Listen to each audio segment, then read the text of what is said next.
podcast rolling. Do you know about Synth1? Have you heard of Synth1? I have not. Synth1 is an open source plugin that I have had for a while. It's old, but basically people contribute presets to it and it's free, but there are over 25,000 presets for it that are just like a simple download, and it's pretty easy to install. So I've been checking that out this weekend, and some of the presets are really good. It looks a little bit dated, like early 2000s-y.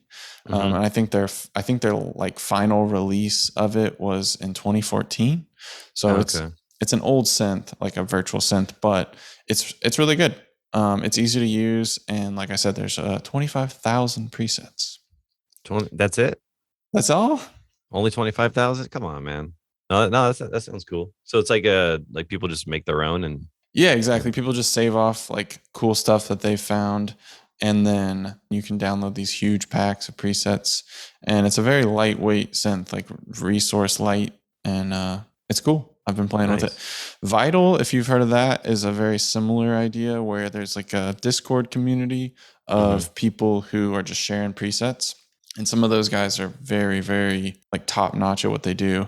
And they're making big saws, like leads and pads and plucks, keys, lots of like sound designed synths that you can do a lot with. And Vital has a free version as well. There's a lot of good free synths out there. Nice. Yeah, that sounds really cool. Yeah, I've heard the Vital stuff, but I haven't checked it out yet. It's definitely worth checking out, even just for the effects portion of it. They're really good, and the GUI is really cool.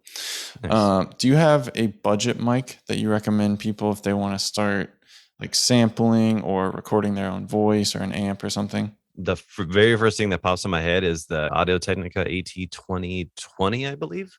Okay. That's the first mic that I got when I was just doing my own like vocal recordings for my own music, because I think it was only like maybe $149 or something like that. And that's a condenser?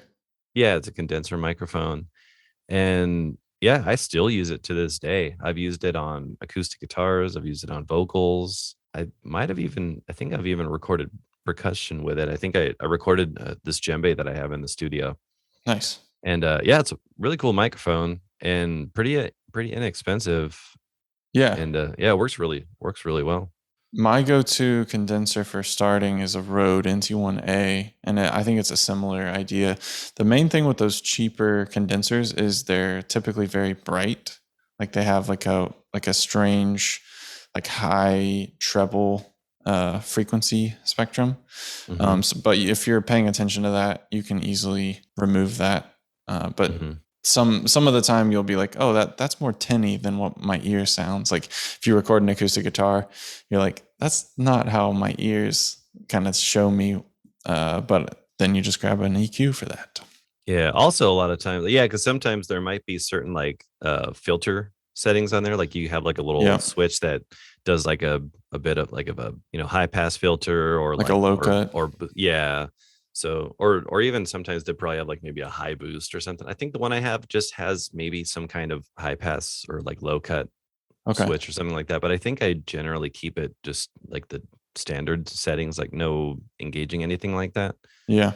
Also, the SM57, that's one I got recently that I've been using for like miking my cab. Okay. That's a pretty cool one. It's like, I remember we were talking about it and you said, you've had a few RIP on you. Yeah, I just back when I was playing with a band, we were pretty rough on mics, and we would drop them. And I think we ran one over with a car at one point. Well, that's why. You're like, yeah, man, I'm not a fan anymore. They're always dying on me, and then now you tell me that you've been running them over with your car, so that makes sense. Yeah, I threw it out the window out of the Empire State Building, and it broke. What the hell's going on with that? But like certain mics can survive such a thing. Like this is an Audix i5, which is like a competitor to the SM57, and I like it way more. Yeah. So it's like instead of cooler. Instead of having that like section at the top, the capsule that can just snap off if you're not paying attention. This one has like a more solid body construction. But we did some unrecommendable things with microphones. You just turn them into nunchucks and just start beating the hell out of things. Yeah. The main thing when you're looking for like a cheap condenser to get started with is you want something that's cardioid. So it has rejection from the back, because most of the time you're recording in a not ideal environment. So you want to have something that is rejecting things behind it and just capturing what's right in front of it. Mm-hmm. Another really good thing to get to, if you are working in a room that's a little bit like unruly as far as acoustics go, is to get like I have an RLX mudguard that I put on a stand. Yeah. And that also helps a lot too, because I used to record in a room that didn't have that much treatment. I maybe a couple RLX panels on the wall, like, just very basic stuff, like one next to me or something. But the room was pretty, like, if you clap, you got some liveliness in the room. But that's a great thing to have, even if you're just like on the go and you're just recording, even vocals in someone's living room, having, like what you said, like, with the cardioid and then with the mudguard. And is that something that just wraps around the microphone? Mm-hmm. Yeah. Yeah. Here. Actually, I'll show you right now. I'll show you right now. We'll do it live. If you're not watching the YouTube channel version of the podcast, you should subscribe now. Can you see this? Oh yeah. It's beautiful. But yeah, it's just like a little half circle thingy with the microphone in it and a pop filter. But yeah, it works really well. And especially using it in this room now, since this room is a lot more like pretty quiet. Yeah. So having that is even an extra layer of really getting like a close and dry, intimate sound. But yeah, if you're just like, oh, you're on the go and you're recording vocals in someone's living room or your house or a room that's not ideal for recording vocals, which is a lot of places. Which is exactly. So, I mean, that's why I got it, because I was like trying to do research on the, best ways of capturing your voice and all that. So yeah, because having all that stuff in, you can't really get it out without expensive effects. And yeah, like you're not trying to RX all your stuff. You just want to get it good from the source. So it's a good way and pretty inexpensive. So I'd recommend that. Most def. And ideally you want to have one condenser and one dynamic microphone to start. And then if you got extra monies, you can do some field recording. You can try for a stereo pair of the same mic, and it expands. The rabbit hole goes deeper. Yeah, having at least like, a few variations of microphones. Like I was looking at wanting to get an SM7B for a while. I haven't quite found the need. I was like, maybe it'd be cool to get something like, for the talking stuff. But I mean, I've been using this Rode Podcaster and it works really well. But I mean, it's USB, so I can't like. I honestly think the Rode sounds better. And the thing with the Shure SM7B is you have to get a cloud lifter because it's such a low gain microphone. And so you gotta boost it. Like, I think it's 20 decibels, like something pretty substantial. And so a lot of people, I mean, that microphone's so popular because of Rogan and other podcasters, but it's actually not really the best podcasting mic you can get. It's just, but you can use it for vocals too, though. Oh yeah. I believe Michael Jackson recorded the Thriller album with that. I think on a Pantera record they used a 58, and then at the very end of one of the songs, like there's like this like crazy feedback that happens because I guess after he recorded the take, he like threw it in the trash can.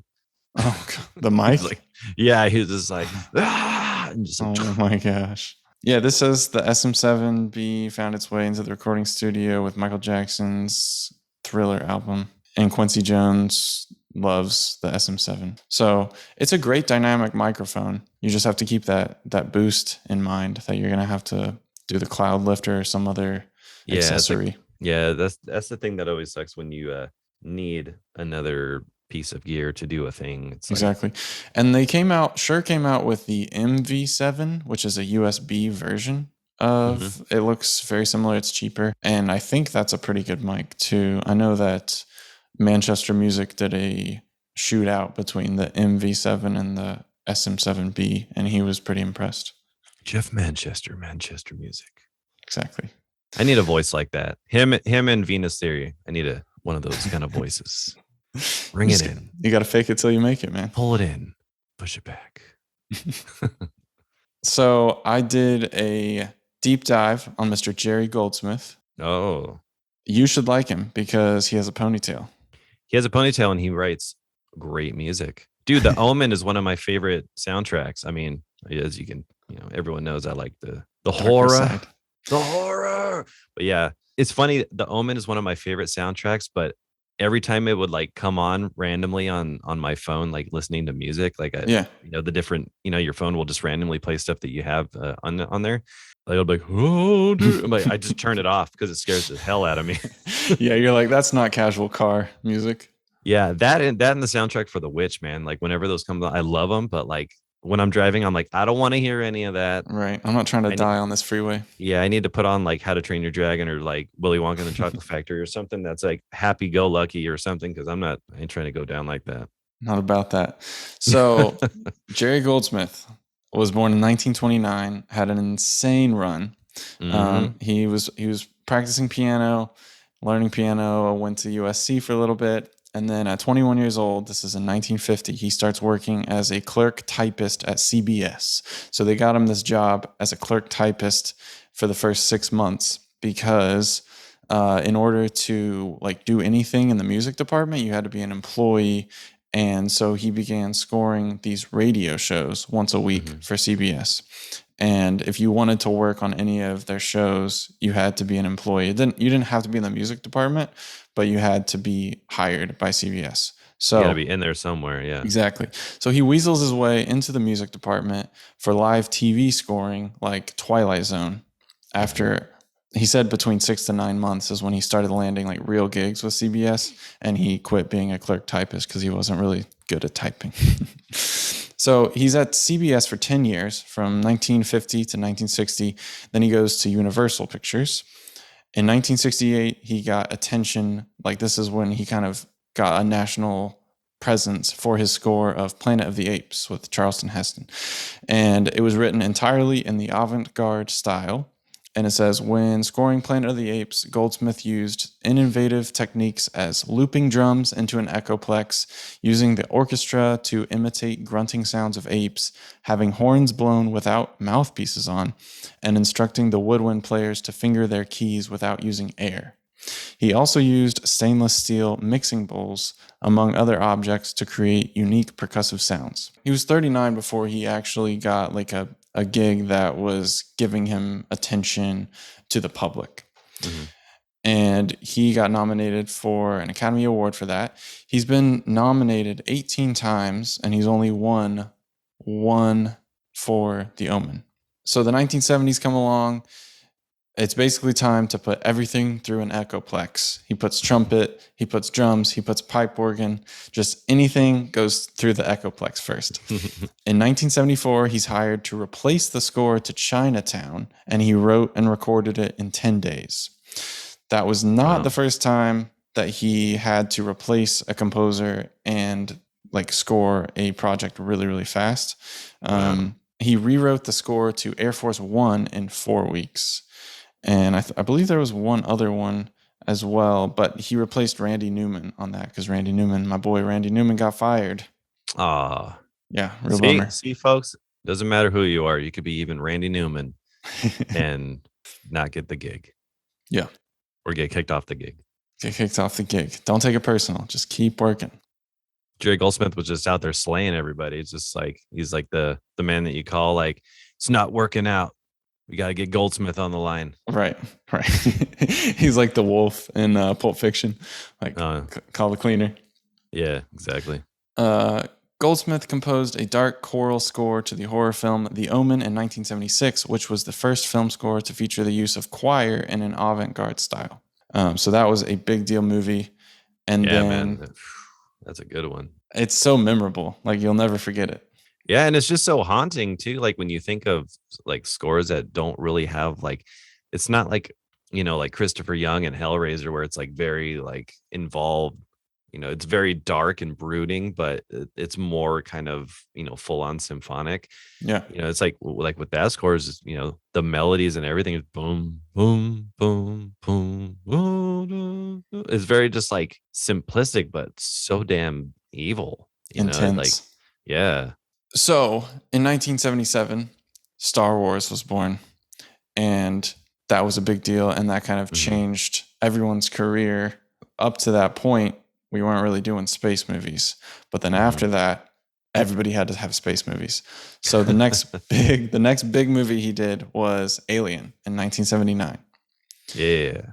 And there's a story around this time as well where we weren't doing superhero movies up to this point really either.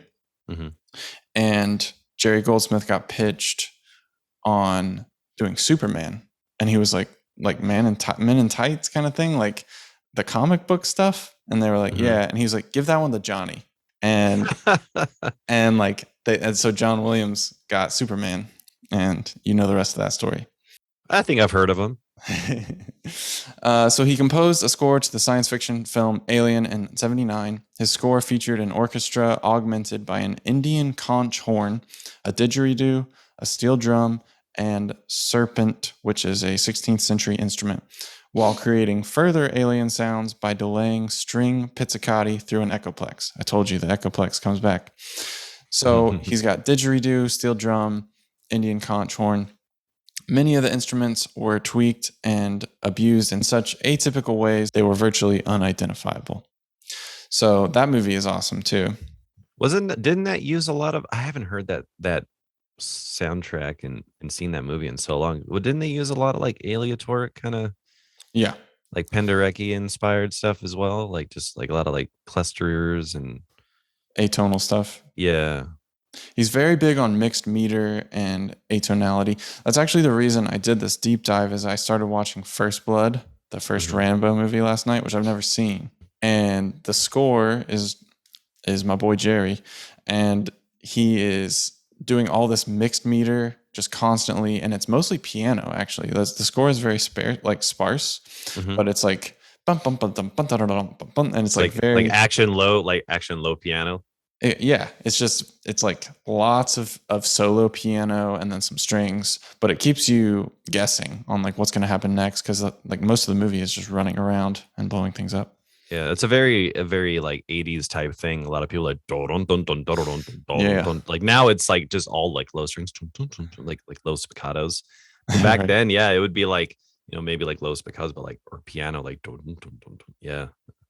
And he said, if you're scoring a scene for a man on a horse galloping away, you don't score the gallop, but you score the fear of the rider. And I think you can really hear that in his music, where he's not scoring what's happening, like the physical objects. He's scoring emotions. Mm-hmm. Which is, most of it. Which is the job. Yeah. Yeah, yeah. You don't want to Mickey Mouse it. Like, then it turns into some kind of like comedy thing. Yeah. So he concluded the 70s composing the score for Star Trek, the motion picture, in 1979. So like I said, space was a big deal in the late 70s after Star Wars. And he ended up doing 5 Star Trek movies. In the 80s, he did First Blood, Gremlins, Hoosiers, Runaway, which is his first all-electronic score. I haven't seen that one. In the 90s, he did Total Recall, Basic Instinct, Rudy, Angels in the Outfield, Good Will Hunting, Air Force One, LA Confidential, The Mummy, and Mulan. Wow. Just classic. Yeah, just bangers left and right. Yeah, yeah. It's the last paragraph says, his style has been noted for its unique instrumentation, utilizing a vast array of ethnic instruments, recorded sounds, synthetic textures, and the traditional orchestra, often all together. When asked about his inclination for embracing new techniques and constantly shifting his musical palette through the years, Goldsmith said, it seems like it's me, and that's that. Certain composers are doing the same thing over and over again, which I feel is sort of uninteresting. I don't find that you grow very much in that way. I like to keep changing, trying to do new things. Basically, I'm saying the same thing with a little different twist on it. Once you get caught up in the creative process, something inside takes over and your subconscious just does it for you. So I told you he was offered the score to Superman and passed on it. And he considered Total Recall one of his best scores. Oh, wow. Get your ass to Mars. Yep, the Schwarzenegger one. I wonder what Superman would have sounded like if he did it. I'm sure it probably would have been just as classic, just in a different way. I'm sure like even like Alan Silvestri or like any of composers of those types, of those calibers, like probably all could have wrote like some iconic score to it. But it's an interesting thing to think about. Totally agree. I would love to hear it, a Goldsmith Superman. Yeah. He did do Supergirl a few years later. I haven't heard that score, and I don't think many people watched that movie. but if you want to hear his take on Super Something, you can hear Super Crow. A couple of other interesting tidbits. His last score was in 2003 and he died in 2004. So the dude worked right up to the end, which I think is inspiring.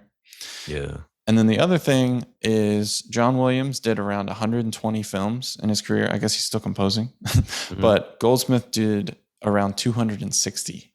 Oh, wow. So over double. And there's pros and cons to that because he did a lot of really bad movies. And one of the things that he talks about in his interviews occasionally is he was very insecure about where the next gig was going to come from. And so he said yes too much. Well, yeah, he always thought that like if he said no, or like he always had to keep kind of trying to prove himself, even though he's already like been a legend at that point. Yeah. Yeah. And so he kind of never turned that survival setting off in his brain where he was just always saying yes. And so if you look at his IMDb or his Wikipedia, the movie list that he's done is just huge. I mean, it's enormous, like over 260 pictures that he did. Crazy. But so many of them were flops, bombs at the box office, were bad scripts. But like he composed the best score he could for a bad movie. And so that's an interesting balance. Like if you look, I think John Williams has been much more choosy and picky with his movies. He's also had the benefit of working with Spielberg for so much. Yeah. And Goldsmith didn't really have a partner director in the same way. He's just out there, just wherever. Just gun for hire. Yeah. So that is my deep dive on Mr. Goldsmith, 1929 to 2004. It's a crazy run. Very nice. Very nice. Yeah, dude, that guy is legend. Like when he first started his career, they were just starting TV. Like TV was just booting up. And so nobody really knew what they were doing. Like they were just hiring people off the street for various roles and like, oh, you want to assistant direct? Okay, come on in here. And everything was very intense and loose. So he said that he would stay up for 48 hours when they were doing these once a week live shows. He would just not sleep. He would bring the music that he had written and, he'd been working on it all night. And then he would come to the studio to CBS and they would perform it and it was live. So he was like, we hoped that we could do a good job, but if we didn't, there's always next week. Oh, wow. Was he orchestrating all of his stuff too? Yeah. Oh, wow. Yeah. Composing it and orchestrating. All right. Just like coming in all like frantic, probably like, all right, here's your sheet. All right, here you go. All right. All right. Hope it sounds good. Hope I didn't, typo that. Right. And that must be been pretty intense. The Wild West of TV. You ain't kidding, man. But yeah, I thought the part about just like overworking was interesting. And I think he did love to compose, so that was part of it too. But I think if he had taken a step back and taken a couple of years off or anything like that, he would have probably found better quality. Like his hit rate, I mean, he has huge movies on his roster, right? But if you look at the percentage of his movies that are still in the limelight, Williams has much higher success rate. Yeah. It's like you wonder if maybe he wasn't working on some of those other projects. Maybe he could have been doing something else or. Right. And then I thought it was interesting that he was getting called to replace scores too, which would be a bummer if you're the first composer and they're like, yeah, we got Goldsmith replacing your stuff. But I mean, at least you would be like, well, all right. That'd be like if, for some reason I'm like working on some project and they're like, we're taking you out. We got Johnny. Like, well, that's understandable. Yeah. It's like, that hurts my feelings, but I understand. Yeah. Yeah. It's just like, God. Not again. Yeah. Johnny, quit taking all the gigs. Have you watched the movie Runaway? Runaway. No. What's that about? I haven't watched it, but it's Goldsmith's first fully electronic score that came out in 82, I think. Interesting. I wonder what kind of, is it like sort of like a sci-fi or? Yeah, it's a sci-fi movie. I need to It looks real cheesy. The cover looks real cheesy, but I added it to my watch list. Oh yeah, you said you got a list of like a bunch of old movies that you're watching. Yes, sir. And so Rambo's was your most recent on that list? Yeah, I watched half of it last night. I gotta finish it. Too much blood. You're like, I can't go to sleep. One of the things I love about those old movies is when there's just like an onslaught of bullets getting blasted at somebody, they never get hit. Right. Like Rambo will never get hit, but then like he'll come out and he'll just be like, and like 50 guys just start dropping. Like he shot maybe like a small burst of what they shot at him, right? And they're all dead. Hero can't lose, man. Yeah. You think about it, it's like, well, it'd be over real quick if they're like, Rambo's dead. All right, well, end of the movie. Yeah, I haven't even finished my popcorn yet. I haven't actually seen The Omen. Really? Yeah. I'm definitely behind on the horror genre.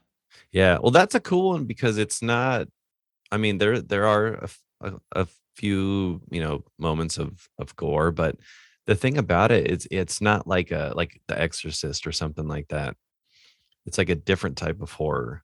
Yeah, because like with the subject matter of this kid being the son of the devil sort of thing, and it's one of those movies you kind of have to watch. Even The Exorcist, I feel, is one of those too. Like, if you don't really watch a lot of horror and you watch The Exorcist, it might mess with you for a little bit. Have you seen it? No. You've never seen The Exorcist? Oof.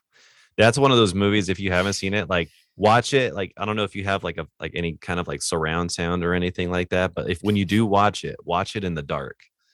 Like, just fully immersed. Just immerse yourself, man. I remember the first time I got a 5.1 system, like a while back. It was like a long time ago when they like first started making them, so you can like buy them and put them in your house. I was like hooking up the speakers, and I had the DVD that had it was like the remastered version of it in 5.1, and I was just like freaked out watching. Oh my gosh. Because you just hear because they added like new stuff and new sounds. You hear like little things passing around you, and yeah. How'd you sleep that night? Like a scared baby. Yeah, but no, yeah, definitely watch those. Yeah, The Omen's really, really cool though, man. It's I would definitely say add that to the list. Are you team Star Wars or team Star Trek? I would say Star Wars. I've never really watched a lot of Star Trek. Yeah, same here. It's like it's like nerd wars of like, are you into the Jedi or are you into the Trekkie? I don't know. I did watch the new Star Wars or the new Star Trek movies. It was like the newer ones that with came Chris out. Pine, yeah. Yeah, I mean those weren't bad. I don't really know that much. It's kind of like the whole like Marvel versus DC thing. It's like there's a whole universe that you're supposed to know about, and if you don't keep up, you're out of the club. Yeah. Yeah, I agree. I think a lot of it has to do with what your parents introduced you to as well. So like my parents were Star Wars fans, not Star Trek. Yeah, or are they like anti Star Trek, like Star Trek? Ugh. Yeah, a little bit, or just like Star Trek shrug, like it's just like it's just like engage Deep Space Nine. Yeah, I don't know. I just feel like Star Wars is a little bit more. I don't know, like just the story wise, just like what the hell were they thinking back then? Like just this creating this whole, even like the stuff like with like the Dark Crystal, like all these older movies that just create these characters and these universes that are so like, how do you like what are they into that's making them form these creations of these characters and like weird species and how they like all interact with each other on this galaxy far, far away, and just like who, like it's just, that's the thing that trips me out. Like, what were they doing to think of these kinds of ideas? Because it's really cool. I mean, probably with a lot of the like Marvel stuff, or even if you're into like Mortal Kombat, like a lot of these, universes, like what of Mortal Kombat, it's like, yeah, they're people that fight and they kill each other, but there is really like these, this whole mythology with these characters, and they all have backstories and how they intertwine and all that stuff. Like I always find that fiction being written. Yeah, I always find that stuff really interesting, like how people just create these characters and in these universes and backstories that even makes sense like as the story evolves. That's the thing I always love. That's why I'm like such a big Breaking Bad fan, just like how even like with Better Call Saul, they can create all these crazy like prequel backstories out of like maybe a couple lines Right. of something that was in Breaking Bad, but never had any other significance later on in the show. Because it's just like that's like the attention to detail stuff, like what? Like they mentioned two names of people who had nothing to do with Breaking Bad. Like when he says, like, who sent you? Was it Lalo? Was it Nacho? And then if you watch Better Call Saul, like there's characters developed off of that one little scene when they have him out in the desert. Jesse trying to spoil things. Spoiler alert. Sorry. No, no. I'm sure they're on the last season. Okay, so at this point, if I spoiled anything for you, that's your fault. Right, that's on you. Yeah, that's on you, man. Yeah, it's like your reverse engineering story, and totally. It takes a lot of imagination to do just new elements like that. Yeah, and to do it good too, like because I mean, you can probably, just like anything, you can start off a story that's not very good, or then if you have something that's really good, of course, there's a lot of expectation to stay in that sort of like, high level of good story writing. But I mean, it's like if you're already doing stuff that's awesome, I'm sure you can find a way to make any kind of backstory or prequel sort of thing just as good. Yeah. One thing that I think John Williams has going for him is his singability of his scores. Mm-hmm. I don't think I can sing a single Goldsmith score. And so if you think from that aspect, like how easily playable is your melody? Can someone sing it? Or if they hear it on the radio or hear it on a playlist or something, can they tell you what it is? And so many of John Williams' scores you can sing. Like if someone throws out Indiana Jones to you, you could do your best to sing. And you can instantly put yourself in that time and place, and you're watching that movie again. And even though I love movies like Alien, I'm not going to sing the Alien score theme to you. And so that's kind of an interesting thought as well. Like how memorable is your score? And I think Goldsmith went for feelings. Like he wanted you to feel a certain way, but he wasn't writing specifically easy to sing scores.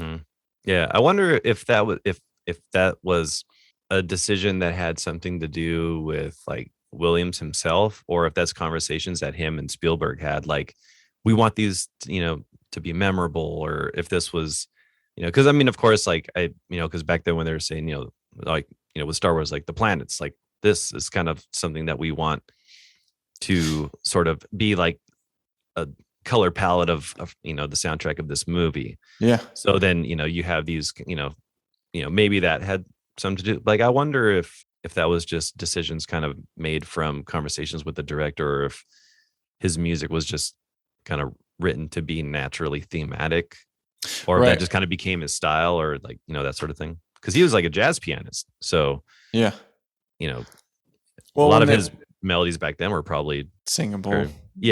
At some point. Yeah.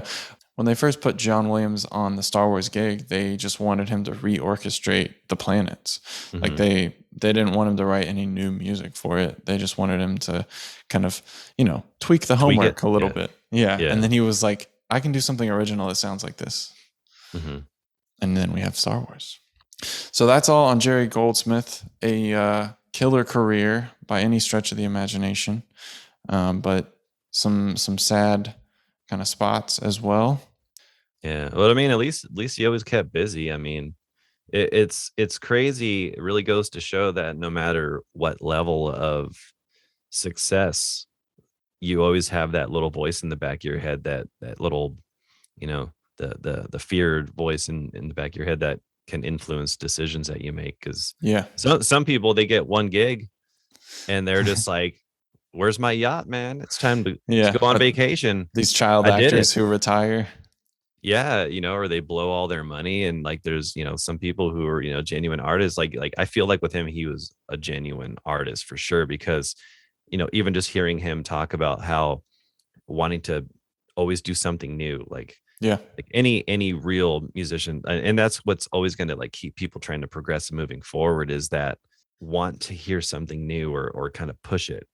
Curiosity, like doing exactly, the curious aspects of being a musician, and just always wanting to like, what if I did this, what if I did this, and especially when you're a composer, it's like a lot of it is like, oh, here's a theme. Now, what if I took this theme and did this? Like, there's always that what if this, kind of, it's always like evolving and kind of snowballing. And, that's cool that he always was trying to experiment or do something new, or, record weird bowl percussion and running stuff through an echoplex, and just like always trying to push creativity. Because even these days, it's sad that there's a lot of composers who probably want to like push out and do more odd stuff. I mean, Zimmer's probably one of the most known who's always trying to kind of push it and do something new and kind of re-envision what people are expecting. Like, like when he was talking about the Star Wars thing, like, is that the music that would be happening in this galaxy? Yeah.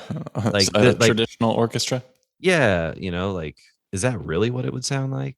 So it's it's cool to see when people just have that, because I think that's what makes it more fun. When you have like, all right, or even doing like concept albums. Like, I think that's, for me personally, like writing concept albums are so much more fun than just like sitting and like working on musical ideas.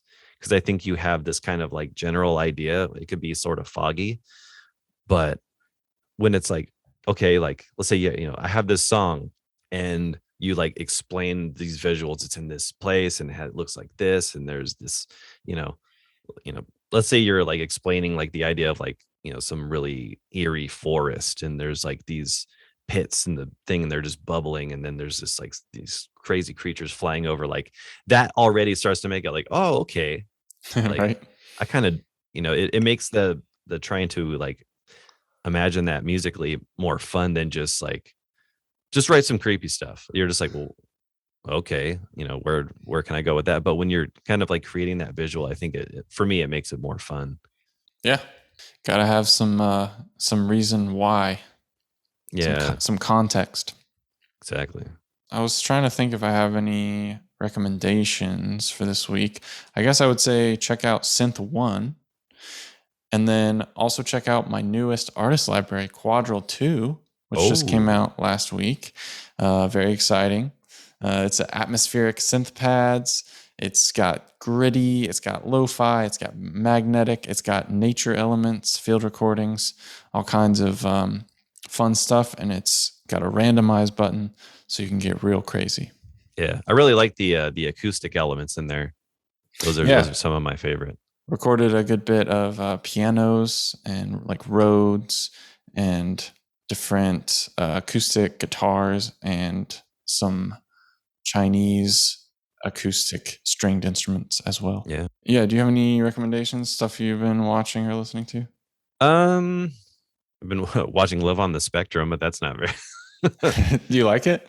It's an interesting show. Yeah, it's interesting to see, people with like autism or Asperger's, and how they're trying to, find love and trying to connect with people, and just, seeing how their thought process is, and how they just try to find love just like everyone else. It's really interesting. It's a really nice, heartfelt show. I've heard it's very well edited, and you really want the characters to win. Yeah, it's just a nice show. It doesn't. I don't know how else to explain it. It doesn't have to be more than that. It's just a nice show. Yeah, damn it. I like it, man. Well, we've got a bunch of cool guests lined up over the next few weeks and months. So you should definitely subscribe to our YouTube channel or subscribe to whatever podcast app to listen to more of us, because I know you can't get enough. We'll do more deep dives on composers, more recommendations. The fun never stops here. Yeah. You don't want to hear the sound of his voice. Yeah. Craig's working on his Venus Theory voice. Hey, everybody. I'm working on my Venus Theory voice. No, I was kidding. Coffee time. No. But yeah, subscribe, leave us a review. It helps us out. Help us help you. Yeah. And let us know if you guys want to hear certain people on the podcast.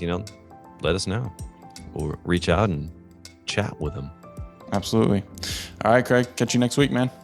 Catch you next week. Peace. Peace.